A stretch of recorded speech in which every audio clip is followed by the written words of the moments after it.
அருமை தமிழர்களே, சிவகுமாரின் அன்பான வணக்கங்கள். நம்ம ஒட்டுமொத்த மனித குலம் எப்போ நாகரீகம் அடைந்தது அப்படின்னு கேட்டால் அதுக்கு பல விஷயங்களை சொல்கிறாங்க. மனுஷன் முதல்ல எப்போ நெருப்பை நாம் பயன்படுத்த முடியும்னு கண்டுபிடிச்சானோ அப்போ தான் முதல்ல நாகரீகம் உருவானது அப்படின்னு ஒரு கருத்து. இல்லை சக்கரம்னு ஒன்று கண்டுபிடிச்சான் இல்லையா, அதுதான் மனிதனுடைய வாழ்க்கை முறையை முதல்ல மாற்றுறதுக்கான முதல் நகர்வு. அதனால் சக்கரம் கண்டுபிடித்த காலம்தான் நாகரீகம் பெற்றதன் முதல் தொடக்க புள்ளி அப்படின்னு ஒரு கருத்து. அதெல்லாம் இல்லைங்க, இரும்புன்னு ஒன்று மனுஷன் எப்போ கண்டுபிடிச்சானோ அப்போ தான் நமக்கு தேவையான கருவிகள்லாம் செய்ய ஆரம்பித்தான். அதனால் அதுதான் நாகரீகம் உருவான காலம். இப்படி பல விளக்கங்கள் சொல்கிறாங்க. ஆனால் மார்கரெட் மீட் அப்படின்னு ஒரு மானுடவியலாளர், ஆந்த்ரோபாலஜிஸ்ட்னு ஆங்கிலத்தில் சொல்லுவாங்க, அவங்க அற்புதமாக ஒரு கருத்தை சொல்லியிருக்கிறாங்க. நினச்சி பார்க்குறப்ப ஆச்சரியமாக இருக்குது. அடாடா, இது இல்லை சரியான விளக்கம் அப்படின்னு அவங்க சொல்கிறாங்க. ஒரு 15,000 ஆண்டு காலத்துக்கு முன்னால் தான் மனித நாகரீகமே தோன்றி இருக்க முடியும் அப்படின்னாங்க. என்னது 15,000? இந்த சக்கரம் கண்டுபிடிச்சவர் இது மாதிரி ஒரு சக்கரம் கண்டுபிடிச்சி மனுஷன் 5 லட்சம் ஆண்டு காலம் ஆச்சுன்னு கணக்கு சொல்கிறாங்க. இரும்பு கண்டுபிடிச்சி ஒரு 1,00,000 ஆண்டு காலம், நெருப்பு கண்டுபிடிச்சி 10 இப்படிலாம் சொல்கிறாங்கல்ல லட்சக்கணக்கில். இந்த அம்மா சொல்கிறாங்க 15,000 ஆண்டு காலத்துக்கு முன்னால் தான் மனித நாகரீகமே தோன்றி இருக்கிறது அப்படின்றாங்க. என்ன சொல்கிறீங்க அப்படின்றதுக்கு அற்புதமாக ஒரு விளக்கம் சொல்கிறாங்க பாருங்க. நாங்கள் ஆப்பிரிக்காவில் ஒரு இடத்த இப்படி தொல்புற ஆராய்ச்சியாளர்களோடு சேர்ந்து அப்படி தோண்டிக்கிட்டு இருந்தோம். அப்போ ஏராளமான மனித எலும்புக்கூடுகள் கிடைத்தன. அதில் மனித எலும்புக்கூடில் ஒரு மனித எலும்புக்கூடு மட்டும் அவன் மனுஷனாக இருந்தப்போ அவன் கால் தொடை எலும்பு இருக்கு இல்லைங்களா, அது உடைஞ்சு போயிருக்கு. அதுக்கு பிறகு உடைந்து மறுபடியும் அது ஒன்று சேர்ந்து இருக்கிறது.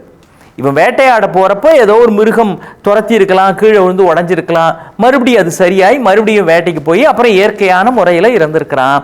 அந்த தொடை எலும்பு அந்த எலும்பு கூட்டில் இருந்துதான் அல்லது அந்த காலத்தில் இருந்துதான் உண்மையான மனித நாகரீகம் தோன்றி இருக்கிறது அப்படின்றாங்க. என்னங்க இது எலும்பு உடைஞ்சதுக்கும் நாகரீகம் தோன்றதுக்கும் என்ன சம்பந்தம் அப்படின்னு கேள்வி கேட்க தோணுது இல்லை? அப்பா, அந்த அம்மா சொல்கிறாங்க, மனுஷன் தன்னுடைய வாழ்க்கை முறையை விலங்குகள்கிட்டேருந்து தான் கற்றுக்கிட்டு இருக்கிறான். எப்படி இப்போ மிருகங்கள்லாம் கூட்டமாக ஓடுது, மான்கள்லாம் கூட்டமாக ஓடுதுன்னு வச்சுக்கிங்க. திடீர்னு ஒரு சிங்கம் துரத்துது. அப்போ மான்கள்லாம் அப்படியே செதறி ஓடிடும், திக்குக்கு ஒன்றா ஓடிடும்.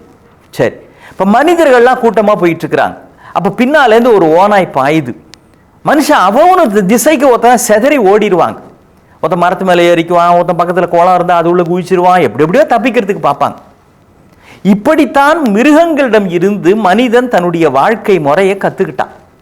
ஆனால் ஒரு குறிப்பிட்ட காலகட்டத்தில் ஒருத்தனுக்கு இது மாதிரி தொடை எலும்பு உடைந்து மறுபடியும் அது காலப்போக்கில் ஒன்று சேர்ந்து மறுபடியும் இவன் போயிருக்கிறான் அப்படின்னா என்ன அர்த்தம்?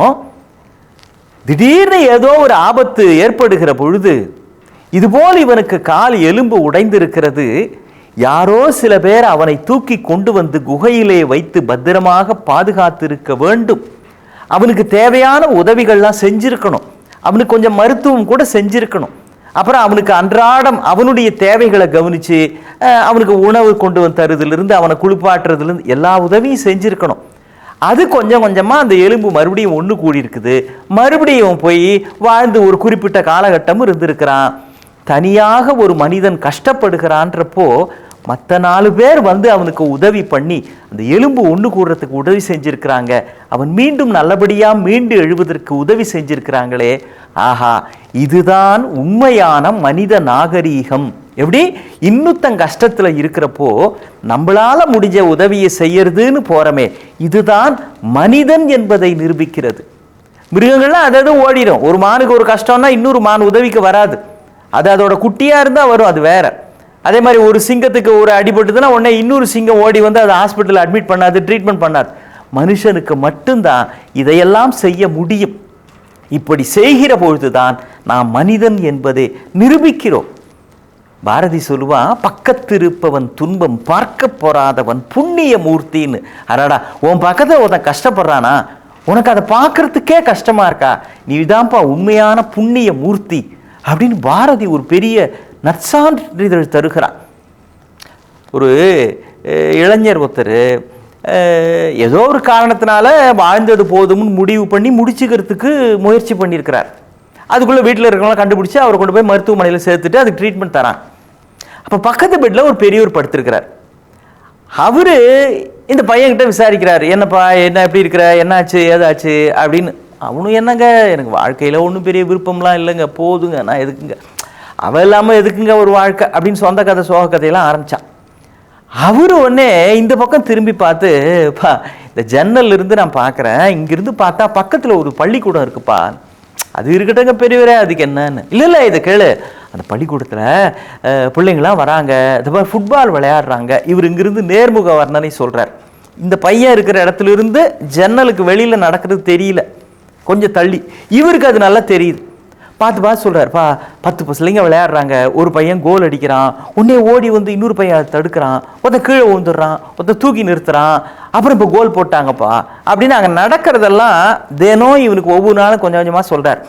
அங்கே ஒரு குளம் இருக்குது, பறவைகள்லாம் வருது, அதில் வச்சு பூக்கள்லாம் பூத்துருக்குது, அந்த பூக்களில் இருக்கிறதெல்லாம் தேன் குடிக்கிறதுக்காக பட்டாம்பூச்சிகள் வருது, இதோ மேகங்கள் மிதக்குது, ஆஹா இப்படி ஒருத்தருக்கு ஏஞ்சி வாழ்வது தான் இயற்கைன்னு இருக்குப்பா அப்படின்னு இவனுக்கு கொஞ்சம் கொஞ்சமாக நல்ல விஷயங்களெல்லாம் எடுத்து சொல்லுகிறார்.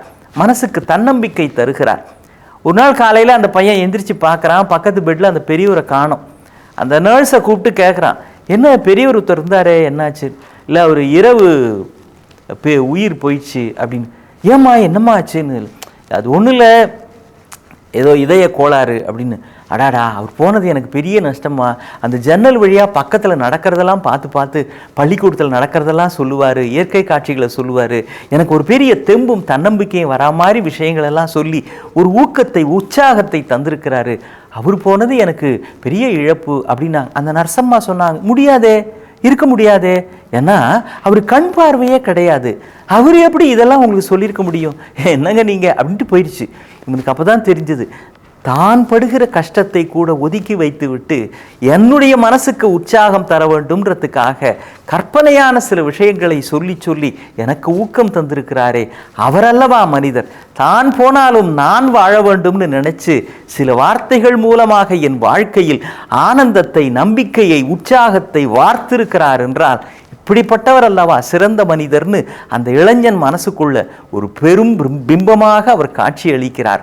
இன்னொருவர் துன்பங்களை எப்போ துடைக்க ஆரம்பிக்கிறோமோ, வார்த்தைகளாகவோ செயல்களாகவோ, அப்போதான் மனித நாகரீகம் என்பதே பிறக்கிறது அப்படின்றத அந்த மார்கரெட் மீட் எவ்வளவு பிரமாதமாக சொல்லுகிறார்கள்.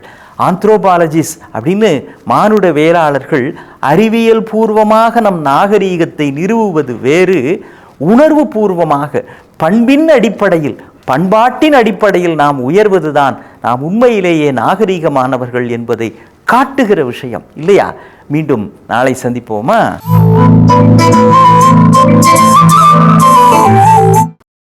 இன்னும் பல வீடியோக்களை காண சன் லைஃப் சேனலை சப்ஸ்கிரைப் பண்ணுங்க.